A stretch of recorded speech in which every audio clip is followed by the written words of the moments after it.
લોકો લગ્ન કરવાથી કેમ દૂર ભાગી રહ્યા છે?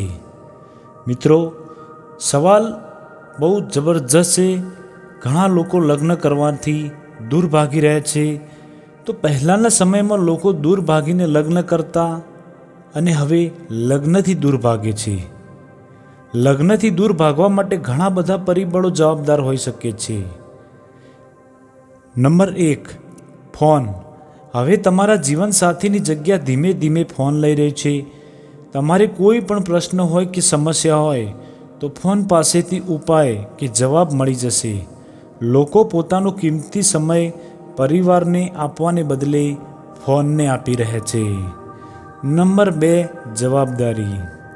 ઘણા લોકો એવું માને છે કે લગ્ન એ બહુ ખટપટવાળું કામ છે. તેઓ પોતાના જીવનસાથીની જવાબદારી લેવા માંગતા નથી. નંબર 3, પશ્ચિમના દેશોની દેખાદેખી. વિદેશમાં ડેટિંગનું પ્રમાણ વધુ જોવા મળે છે. હવે ભારતમાં પણ ડેટિંગ ધીમે ધીમે પ્રચલિત થતું જાય છે. વિદેશમાં લગ્ન કર્યા વગર સાથે રહેવું ખૂબ જ સામાન્ય ગણવામાં આવે છે. હવે ભારતમાં પણ લોકો લિવ ઇનમાં રહીને ગર્વ અનુભવી રહ્યા છે. Number 4, carrier.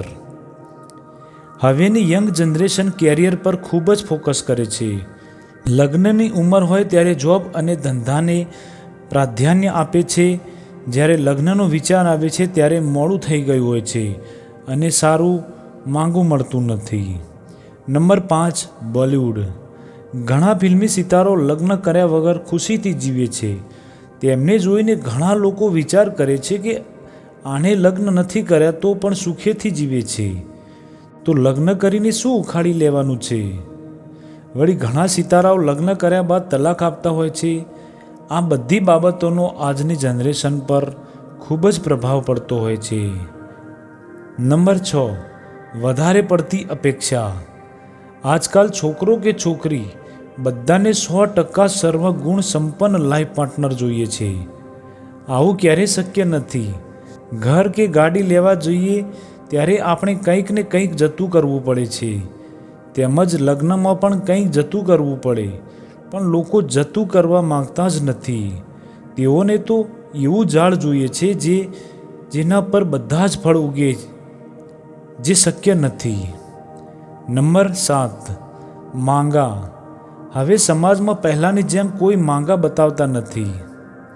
કોઈ રિસ્ક લેવા તૈયાર નથી. જો કોઈએ માંગું બતાવ્યું અને લગ્ન લાંબુ ન ચાલ્યું તો અળિયો દળિયો માથે પડે તેમ કરીને કોઈ સારા ઠેકાણા બતાવવા તૈયાર નથી. આવા સંજોગોમાં જો તમે તમારી જાતે સારું પાત્ર ન શોધ્યું હોય તો સારું ઠેકાણું મળતા વાર લાગી શકે છે અને લગ્નની ઉંમર જતી રહે છે. તો મિત્રો, મારા મતે આ 7 કારણો હતા જેથી લોકો લગ્ન કરવાથી દૂર ભાગી રહ્યા છે. તમારો શું અભિપ્રાય છે કમેન્ટ કરીને જરૂર કહેજો.